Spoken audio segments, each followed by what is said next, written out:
Hello everyone, এখন ওই 5:30 মতন বাজে।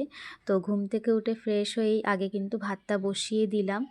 তো তারপরে গতকাল রাতে যে বাসনগুলো মেজে রাখি, মানে উপর করা থাকে, সেই বাসনগুলোকেই আগে সব গুছিয়ে নিচ্ছি। যেগুলো আর কি যেখানে যেখানে থাকে জায়গার জিনিস সব জায়গায় রেখে দিলাম। তারপরে কিন্তু মাছে এখানে লবণ হলুদ মাখিয়ে নিচ্ছি। ফ্রিজ থেকে কিন্তু আমি মাছ আগের দিন রাতেই ডিপ ফ্রিজ থেকে নর্মালে রেখে দিই, তো সেই জন্য আর কি সুবিধা হয়। তো মাছে লবণ হলুদ মাখিয়ে রেখে কিন্তু সবজিগুলো কেটে নিচ্ছি।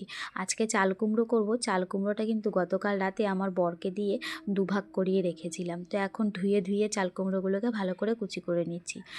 আর তারপরে দেখলাম সর্ষের তেলটা কমে গেছে, তো সর্ষের তেল একটু ঢেলে নিলাম। আর এখানে পেঁয়াজ টমেটো সব কিছুই কেটে নিয়েছি। এদিকে কিন্তু ভাত ফুটছে আর এখানে সব কিছু গুছিয়ে নিয়েছি। দেখুন মশলা চাল কুমড়ো যা যা লাগে আর কি, তো গুছিয়ে নিয়ে রান্না শুরু করে দিলাম। এখানে কড়াইতে সর্ষের তেল দিয়েছি, তেলটা ভালো করে গরম হলে মাছগুলোকে ভাজতে বসিয়েছি। মাছ ভাজা হতে হতে কিন্তু আমি এদিকে মাছের মশলাটা করে নিচ্ছি। মানে পেঁয়াজ আর টমেটোর খোসা ছাড়িয়ে নিয়েছিলাম, মানে পেঁয়াজের খোসাটা ছাড়িয়ে নিয়েছিলাম, তো টমেটো আর পেঁয়াজটাকে ঘষে নিচ্ছি। এটা কিন্তু আমি মাছের ঝোলে দেব। আজ কিন্তু মাছের ঝোলে আলু দেবো না। আর এই যে কুচানো পেঁয়াজ আর চেরা কাঁচা লঙ্কা, এগুলো চাল কুমড়োর জন্য। তো এদিকে মাছ ভাজাটা একটা সাইড হয়ে গেছে, ভালো করে উল্টে পাল্টে লাল লাল করে মাছগুলো ভেজে নিয়েছি। মাছ ভাজাগুলো তুলে নিলাম। এবার এখানে মাথাটাকে ভাজতে দিচ্ছি। আর এদিকে কিন্তু ভাত হয়ে গেছে। ভাত নামিয়ে আর একটা কড়াইতে জিরে ফোড়ন দিয়ে চাল কুমড়োগুলোকে দিয়ে দিলাম, ও পেঁয়াজও দিয়েছিলাম, সেটা আর দেখানো হয়নি। তো এখানে চেরা কাঁচা লঙ্কা লবণ হলুদ সব কিছু দিয়ে ভালো করে চাল কুমড়োটা নাড়িয়ে চাড়িয়ে ঢাকা দিয়ে দিলাম। তো ওটা ওদিকে হতে থাকুক, আর এদিকে মাছের মাথা ভাজার পরে ওই তেলের মধ্যেই কিন্তু আমি পেঁয়াজটাকে দিয়ে দিলাম। আদা রসুন বাটা একটু ছিল, ওটা দিলাম। আর এখানে কিন্তু টমেটোটাকেও দিয়ে দেবো। আর এখানে সমস্ত রকম গুঁড়ো মশলা দিয়েছি, একটু লঙ্কার গুঁড়ো জিরের গুঁড়ো লবণ হলুদ সব কিছু দিয়ে একটু জল দিয়ে মশলাটাকে ভালো করে কষিয়ে নিয়েছি। এবারে কিন্তু পরিমাণ মতন জল দিয়ে দিয়েছি। ঝোল ফুটে উঠলে মাছগুলোকে দিয়ে দেবো। এটা কিছুক্ষণ ফুটতে থাকুক। এদিকে চাল কুমড়োটা ভালো করে সিদ্ধ হয়ে গেছে। এখানে মাছের মাথাটা দিয়ে দিলাম। মাছের মাথাটা কিন্তু খুন্তির সাহায্যে একটু ভালো করে ভেঙে ঠেঙে দিতে হবে, একটু ঘাটামাটা করে দিতে হবে। তো মাছের ঝোলটা আমার হয়ে গেছে, এটা নামিয়ে নেব। আর এদিকে চাল কুমড়োর তরকারিটাও একটু ঘাটামাটা করে দিচ্ছি, এটাও কিন্তু হয়ে গেছে। আর স্বাদ মতন একটু চিনি দিয়েছি। তো এই যে রান্নাবান্না হয়ে গেছে। এখানে হচ্ছে ভাত, চাল কুমড়ো মাছের মাথা দিয়ে তরকারি আর মাছের ঝোল। রান্নার পরে আমার বর চাটা খেয়েছি আমরা দুজনে মিলে একসঙ্গে, তারপর কিন্তু ও কাজে চলে গেছে।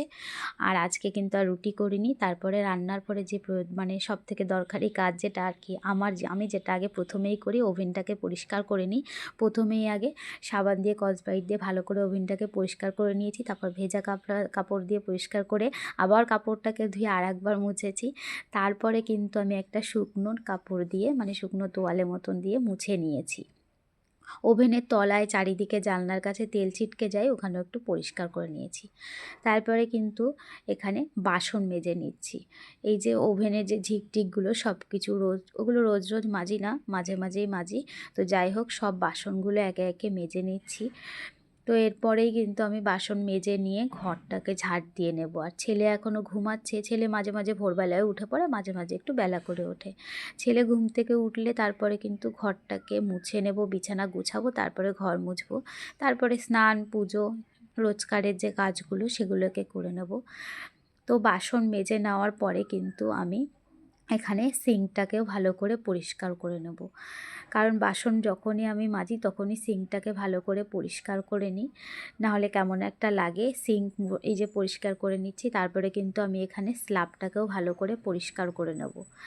পুরো রান্নাঘরটাকেই ভালো করে গুছিয়ে পরিষ্কার করে নেব। এই যে দেখুন রান্নাঘরটা আমার সুন্দর করে পরিষ্কার করা হয়ে গেছে। ভিডিওটা কেমন লাগলো অবশ্যই জানাবেন। ধন্যবাদ সবাইকে।